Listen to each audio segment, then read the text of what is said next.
We have this attitude within English of accepting spelling just that it is. And it's something I hope I've managed to communicate to the reader in the book, that is a valid attitude, but it's not the only attitude. Grammar Girl here. I'm Mignon Fogarty, and today we're talking with Danny Bate about his new book, Why Q Needs You.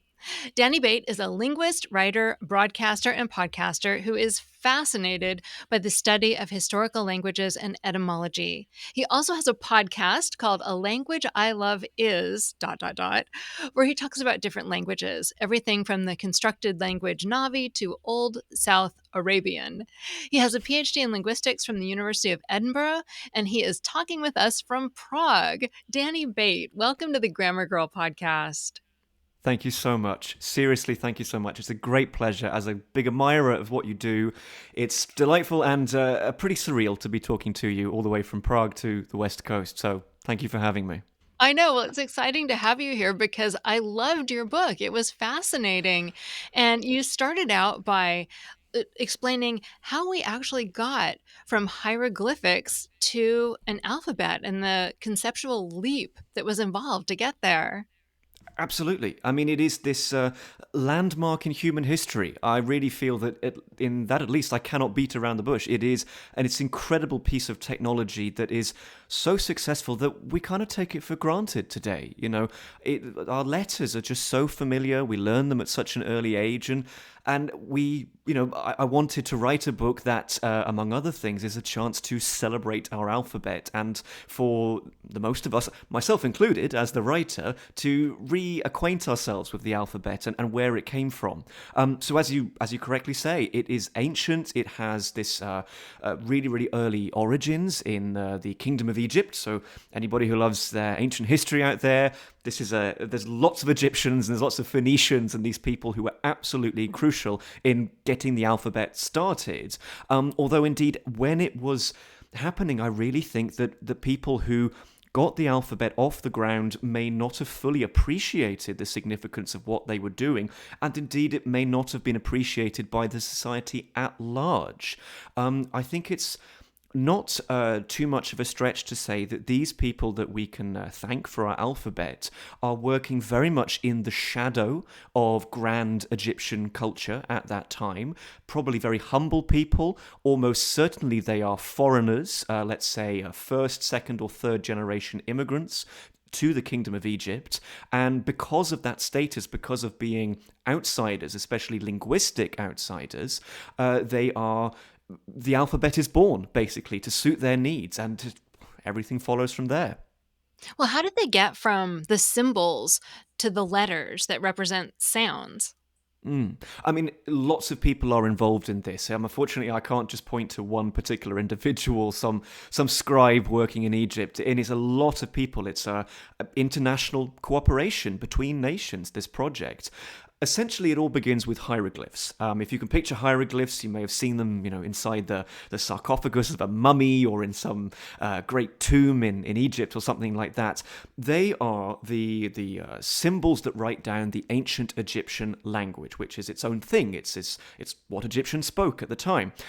Hieroglyphs, by the time that our alphabet starts to be born, they've been around for a long time, probably about 1,000 years, and it's an extremely sophisticated, a very complex way of writing.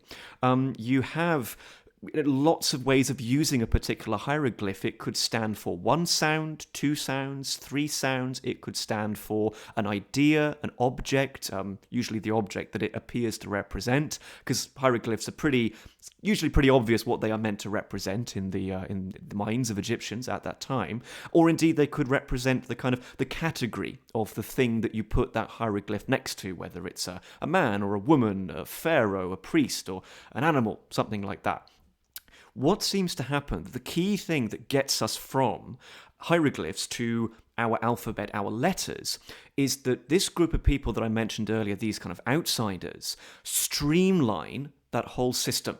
So they keep certain symbols. They're very happy to reuse them, at least in terms of their shape written down on the page or whatever medium they're writing on. But crucially now, it's one of those symbols for one sound. And that's the breakthrough. That's the moment that we can kind of say, yes, alphabetic writing, as opposed to hieroglyphic writing, is basically up and running. And there's lots and lots that I could go on to describe. It takes definitely many steps, many hundreds of years for them to represent kind of the abstract symbols that we know and love today. Certainly they need to take kind of a journey around the Mediterranean, kind of anti-clockwise from Egypt up the coast of the Levant to the Middle East, and then round Anatolia and into Greece, if you can picture that sort of anti-clockwise journey.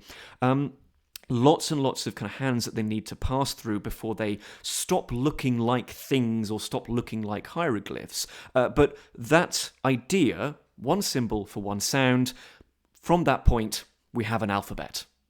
Yeah. Well, let's start talking about the letter A because that is a great entry point into a lot of interesting things.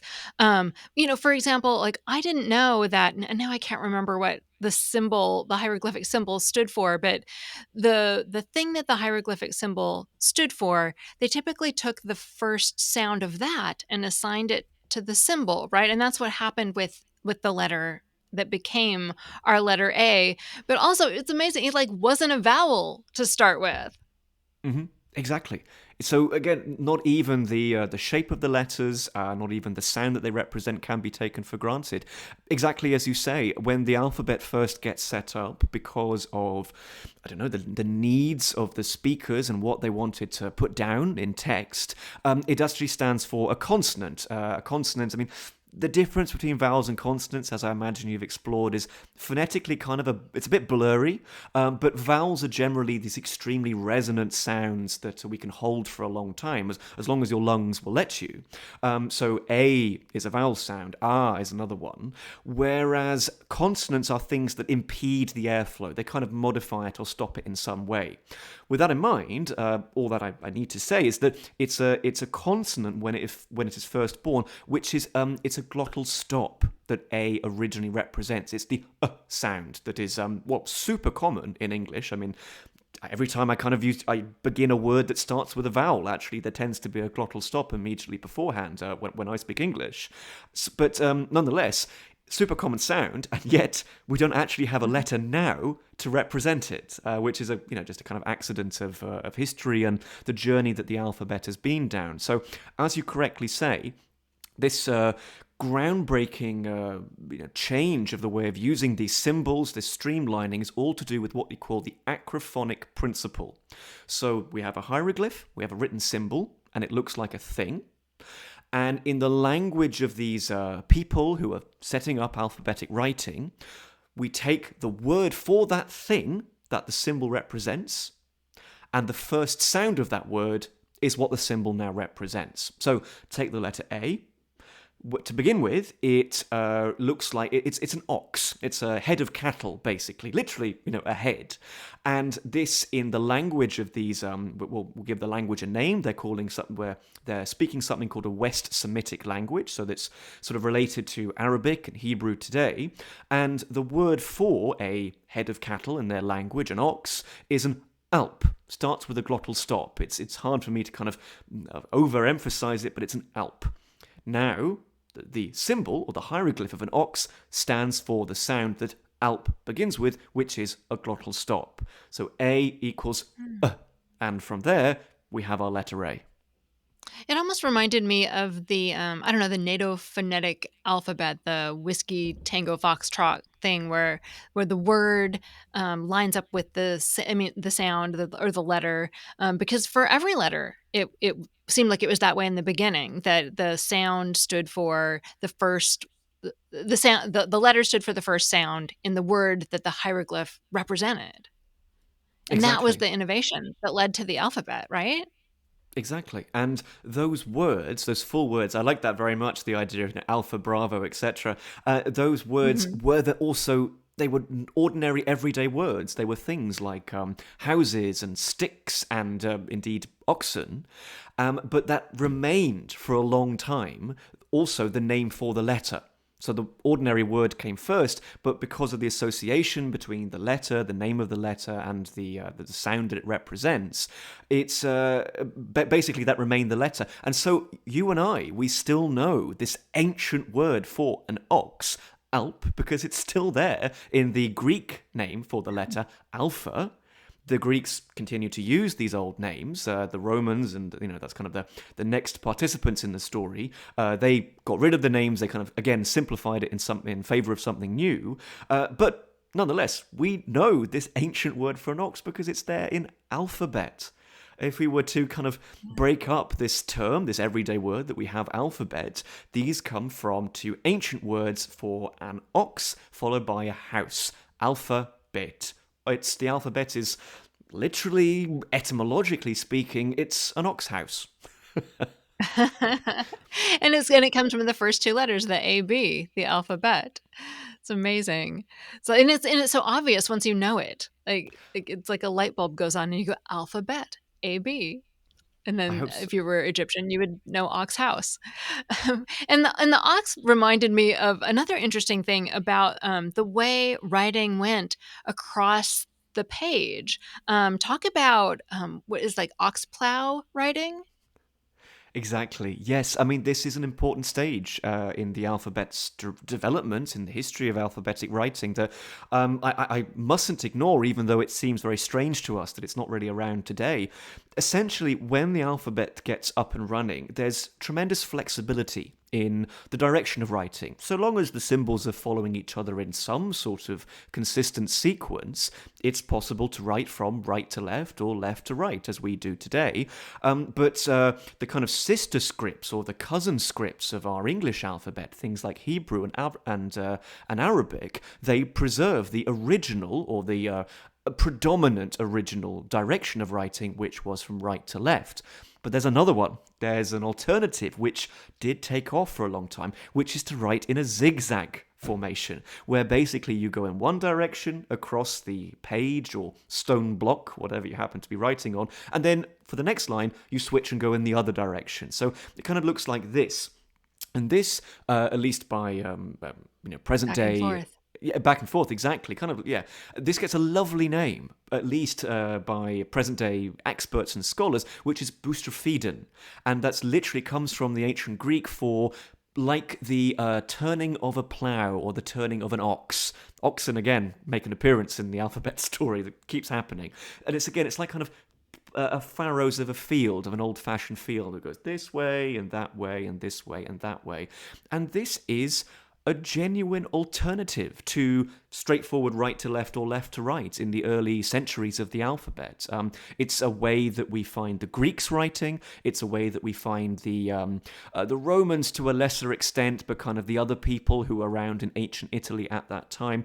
The Phoenicians, another extremely important link in the chain of the alphabet, not so much. I don't actually think we have any evidence for them, but it's possible. And that's actually something I try to acknowledge, that there are stages of the alphabet story that are still debated, and we'll just wait for new finds that maybe will show us the link between the early alphabet and ancient Greek in terms of writing in both directions. I did want to acknowledge in the book that this is a very complex story, and academics, scholars, well, there's still work to do, and long may it remain so. Yeah, surprisingly complex. And that is just wild. Are there any advantages to writing back and forth like that? And how did we get from that to going predominant, in just one direction?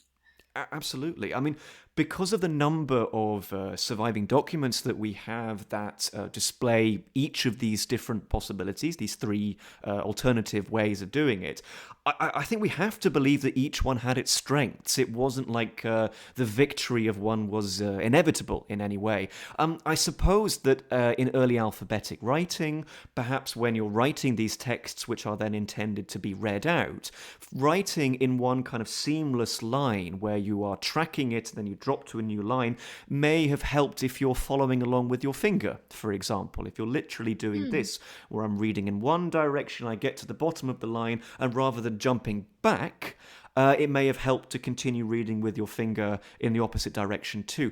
That's been suggested. The same goes for the person who was doing the original writing as well. Rather than lifting your chisel, if it's like a stone block in ancient Greece, as it probably was for a lot of the time, it makes sense to tap, tap, tap, tap, tap, tap, tap, and then move your chisel to the next line in a kind of seamless fashion. But nonetheless, it did die out. This boustrophedon, this oxen-like way of writing, and there's been many theories about why this is, why indeed people in the Middle East continue to write from right to left. People in Greece really came to rally behind left to right, as indeed we English writers still tend to. And there's all sorts of theories. The one that I put in the book, because I think it sounds the most plausible to me, is that it may actually be psychological and all to do with the different hemispheres of our brain, and that there was something about the meeting of the Greek language, what specifically about Greek speech the Greeks wanted to represent in writing, and indeed the human psychology of the brain, that eventually meant that left to right, so the way that you and I, Mignon, tend to do things, was what won out eventually among the Greeks, and consequently among the people who live with the legacy of the Greeks' brains, which is us, basically, us English writers today. Fascinating. And when you're talking about chiseling, it reminded me, when we're looking at big buildings in Greece and things like that, the letters are often all capitals, and that's originally how the alphabet started. So how did lowercase letters, come to be? I mean, it's a fantastic question, and it's almost something that I could have neglected, to be honest, in the story of the alphabet. And I fully admit this. I enjoyed, I basically, at the start of one particular chapter, which I reserved to talk about the invention of lowercase letters, I just said at the very beginning, dear reader, I've been neglecting something up until this point, which is that the story I've told you in the previous chapters, namely from chapters A to C, that's what I went with for this book, really only gets us the story of the capital letters, because they're the originals. I think we can safely say that. They've been on their own journey. They've changed definitely in shape, but they are older than lowercase letters. Lowercase letters, which are far more common in the modern world today, are really a post-classical invention. They have their origins in the Roman Empire. So that's sort of, let's say, around the year 100 onwards, essentially. And basically, up until that point, and from a long time after that point, they really did not think of their alphabet being divided between upper and lower case. This is a division, a kind of conceptualization that really came a lot later. There were definitely different ways of writing the letters and these ancient symbols that the Romans had inherited, but as literacy took hold and people started writing more and more, especially writing in different media. So, there's a difference between writing grand capital letters that you have time for and that you want people to read from a distance, and, say, writing on some sort of scrap of papyrus that you don't want anybody else to read apart from your intended recipient. And unfortunately, that was those people, and then a few nosy archaeologists 2,000 years later. I mean, those people, they never had those people in mind. The difference in the speed of writing, the material of writing, and just general literacy as more and more people in the Roman Empire started writing meant that a division, a kind of split, developed between different ways of using the letters. And in the second, the kind of very fast-flowing cursive writing, where the letters don't have so much detail, they may be rounded, they may be kind of joined up in their shape. In that, what we might call cursivization, we have the origin of our lowercase letters. But it would take a very long time, as I mentioned, for people to think of them as two separate things, and especially to use them alongside each other in one document, as we now do today.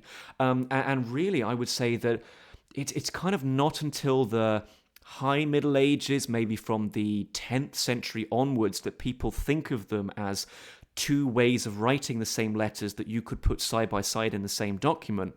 And indeed, the whole idea of upper and lower case, that really only comes along in the 15th century, when printers are thinking, well, my printed documents, I need them to get up to the standards of a beautiful medieval manuscript that's been, copied out in a very painstaking way. Basically, I need wooden blocks that can represent the grand old capital letters and the smaller, lower, or what we call minuscule letters. I need both. And, to speed up the process of printing, I need two boxes to keep them separate, hence upper and lower case. So it's a case. It's literally a case to begin with, and I threw that fact in chapter D, and yeah, that's the story of the lowercase letters. I love that fact. Yeah. And so I think I had this sense that I had a sense that the letters had changed over time and all that, but and that the alphabet even had changed. But I was surprised by how much after reading your book, so many of the letters have changed what they stood for. They went away, they came back different, they split into two different kinds of letters. I mean, I think K, the letter K, is a good example because it like I think it completely disappeared and from the alphabet and then it came back. Exactly. I mean, it's no exaggeration to say that K is the alphabet's comeback kid.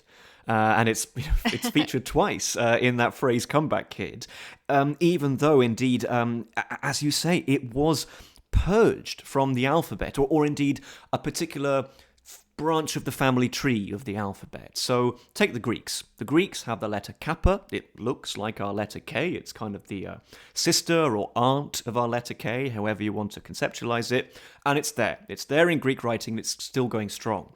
However, because of the alphabet's journey to Italy, to ancient Italy, born by the Greeks. They say you should, beware of Greeks bearing gifts, but this one worked out pretty well, the alphabet.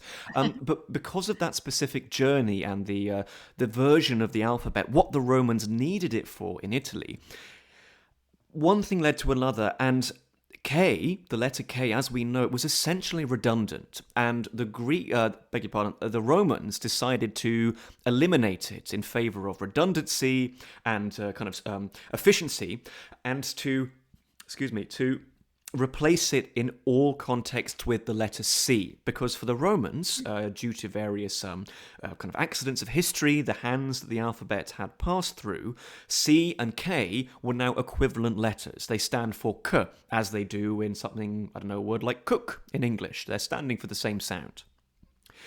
Because of that, because of the Romans' kind of ruthless efficiency, K was kind of purged from the alphabet. And you really see this in early Roman documents. By the time you reach the days of Cicero and Caesar, names, that we spell with C, K is basically gone.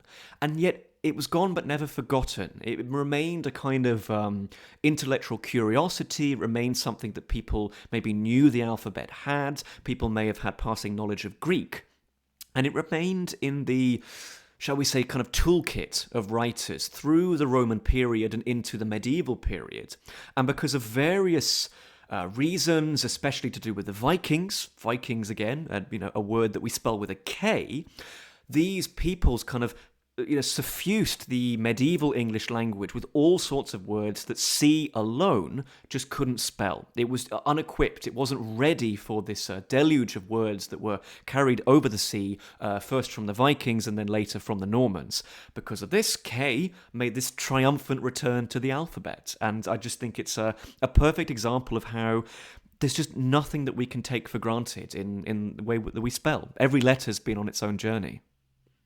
Yeah, I think you said that if a word has a K in it, it's a pretty good guess that it probably came into English through Old Norse. Pretty much, yeah. That's a pretty good guess, especially SK as well. That combination of sk at something like skirt or something like that. Sky is another one. Sky. Pretty good, yeah. Pretty good indication. So there's a little bit of kind of etymological detective work that you can do with this. You see a skirt, probably Old Norse. And indeed, the reason for that is that Old English, what was already in Britain at the time, didn't have or got rid of that combination of sounds. They usually changed them in favour of sh instead, which we spell with sh. Hence, we have a skirt, that's one type of garment, and we have a shirt as well. Same garment at the end of the day. Well, there's it's interesting because in the past we've had guests on who talked about spelling reform and English spelling reform, and there's so much resistance to it. But it seems like over the millennia that spelling reform has affected our alphabet. As you said, the Romans, they just decided they don't need K anymore, so they got rid of it and started, just using C. And there is this. It's amazing to me how many letters did change what they stood for over the years as they moved into different languages that had different sounds. And there's this tension between the sounds and the written spelling and how to represent them. Exactly. Exactly that. That is one of the broader themes of the book that I really hope that I've successfully impressed on the reader, that sounds keep changing. And when you set the basis for your writing system as sounds, the kind of the key sounds of your language, what we call the phonemes, which is not the only way to do writing, I should say that. Like, take Chinese writing, which has a different fundamental basis. You're kind of doomed to spend the next few centuries keeping up with sounds as they change. And, but one of the things is that when sounds change as they naturally do, we absolutely have the right to change our spelling. We have this attitude within English of accepting spelling just that it is. And it's something I hope I've managed to communicate to the reader in the book, that is a valid attitude, but it's not the only attitude. It's not the only way that you can address it. There have been eras where it's been absolutely fine for people to take spelling into their own hands, and that's certainly been the case in the history of English. We have moments in British history where the circumstances of the time have allowed people to just take spelling into their own hands, and no one's going to begrudge them that. No one's going to mind. I think that's especially true in what we call Middle English. That's kind of post-1066, post-Norman invasion English, very unfashionable by that point in time. And what we have written down may kind of look like chaos. It may look very unfamiliar, but it's remarkably true to how people are spelling, because nobody's telling them to do otherwise. There are no spell checkers or anything like that tells you, no, you're wrong. The idea, I don't know, of telling some scribe who decides to write in Middle English in the year 1100, no, you're wrong. There should be a B at the end of a word like a thumb or lamb or tomb. And that scribe would be like, why? There's no need to do that. So we definitely have that power. However, there is a huge caveat to that enthusiastic statement in favor of spelling reform from me, which is that, at the same time, we shouldn't be careful to throw the baby out with the bathwater. Because sometimes, even when sounds change, and even when we lose that kind of one-to-one ratio of sound to spelling, sometimes the natural flow of sound change or whatever is going on in speech can allow apparently redundant or silent letters to take on some new kind of function. Let's take, for example, a word like fight. We've got this G and this H, which is wasting our ink, apparently. We don't pronounce either of those letters, but I think you'll agree if we take it out, we're left with fit, which is a different word with a different sound. So there is something to that GH, which is all caught up in the development of speech, the progression of sounds, that I try to express this. It was a very, very hard kind of relationship between speech and writing, but one of the metaphors I went with, which is like a kind of piano that's going out of tune.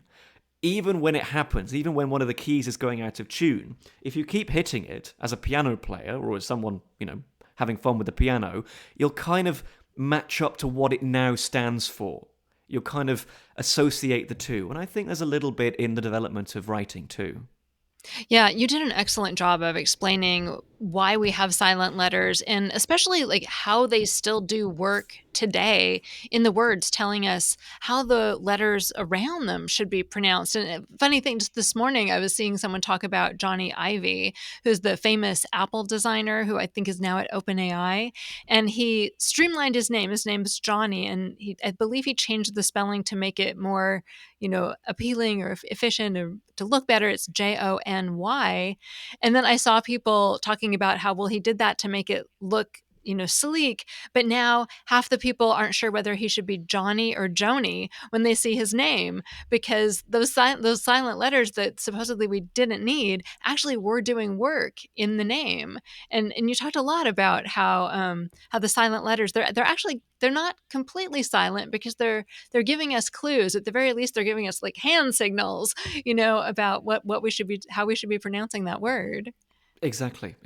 And it's not just, tech geniuses who benefit from these principles behind English spelling. It's also poor linguistic writers as well. My own name benefits from this. I mean, you are welcome to call me Daniel with one N. You're welcome to write my name as Dan with one N.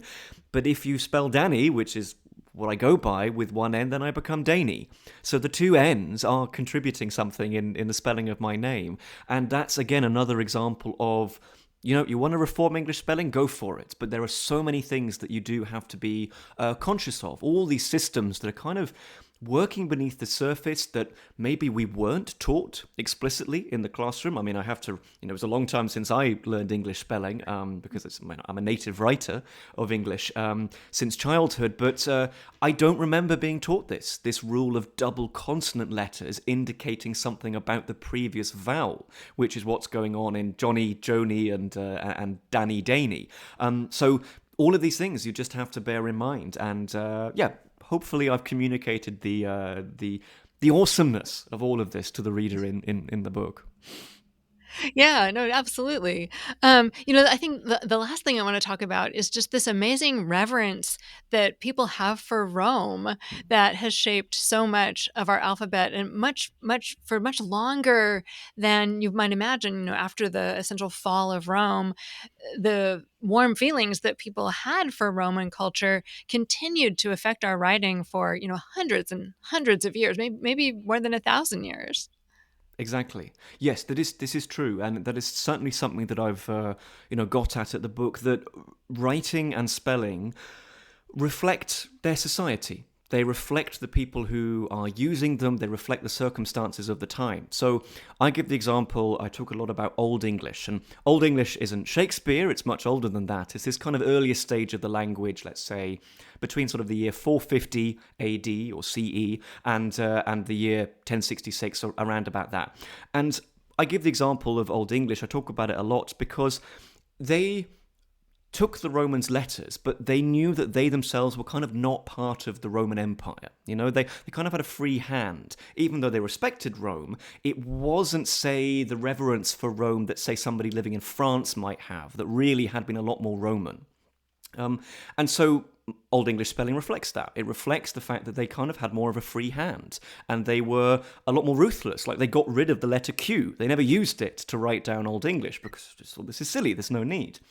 In comes the Norman Conquest, in comes this bunch of French or Norman speakers, and the reverence for Rome is just taken up a notch, because now English really feels like it's part of the Roman or the Romance club. It's been almost submerged in this flood of vocabulary that ultimately we get from Latin, and our spelling reflects that.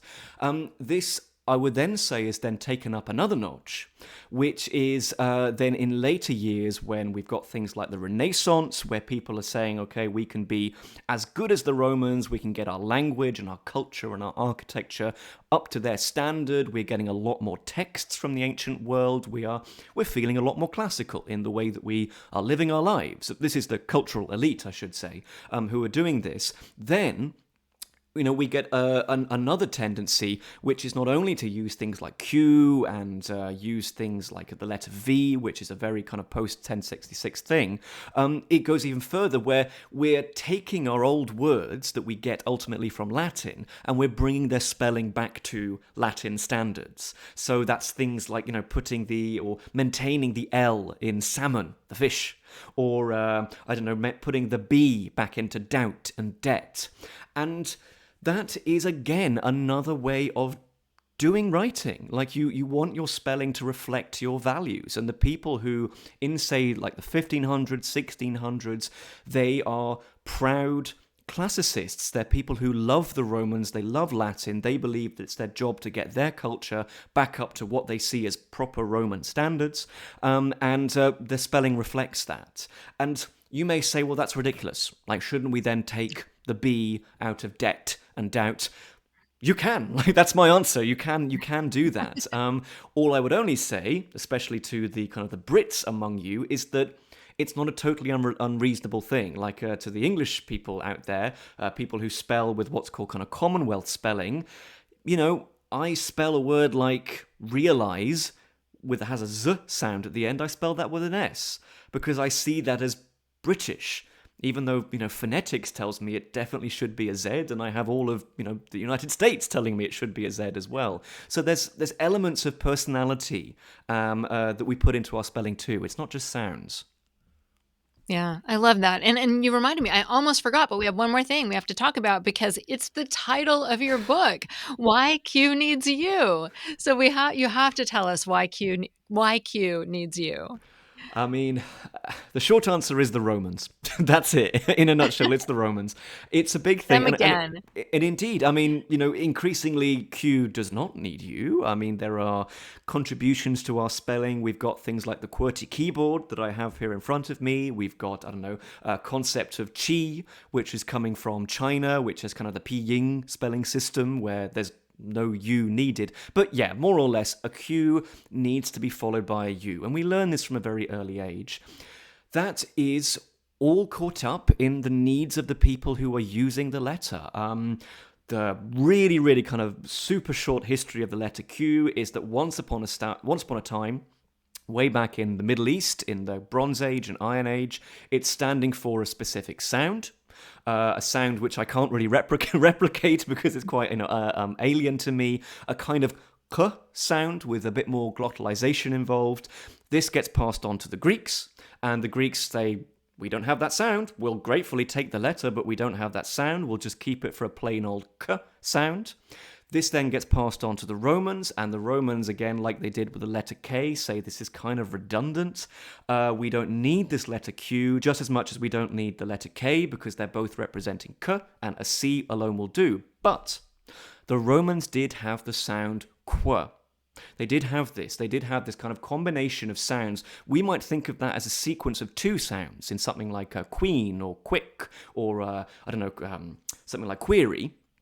But for the Romans, they thought of that as one sound. They thought of a word like equus, means horse, or something like that. They thought of that as one sound. So for that alone, because of that simple, subtle categorization of the sounds of the Latin language, they thought, okay, Q, we'll keep it, so long as it's working in tandem with U together to represent Qu.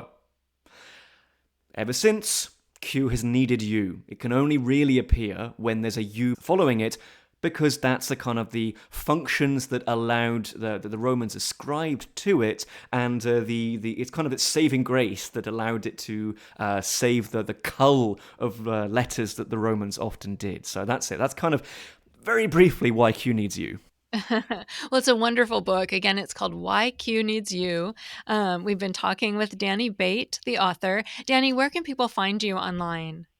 If they'd like to, it's not hard to find me online. I've made it my business over the past few years. You can find me on X, old Twitter, at DannyBate4. I'm a lot on Blue Sky, the website, the platform as well. My podcast is A Language I Love Is, where I interview guests about a particular language that they love.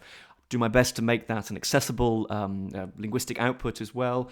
And as I continue to try and work and get my thoughts into as many different media as possible, maybe some other platforms in future as well. But and my website. I should mention I have a website where each month I try to write some sort of accessible piece on a topic that I love. So that's dannybate.com. So I'm not hard to find, and I love linguistic questions and helping people out on their linguistic journey. So if you have a question, get in touch. Super. And we'll put links to all of that in the show notes so you can find it there if you want to look for it later. If you enjoyed this episode, please share it with a friend. And don't forget to follow or subscribe wherever you're listening. And if you are a Grammarpaloozian, a supporter, we're going to have a bonus episode about the youngest letters of the alphabet. And we're also going to get Danny's book recommendations. So look for that in your feed or in your text messages. If you'd like to become a Grammarpaloozian and get all these great bonuses and become a supporter, we'd really appreciate it. And you can find more information about that at quickanddirtytips.com/bonus. Danny, thank you so much for being here. Thank you so much for having me. It's a pleasure.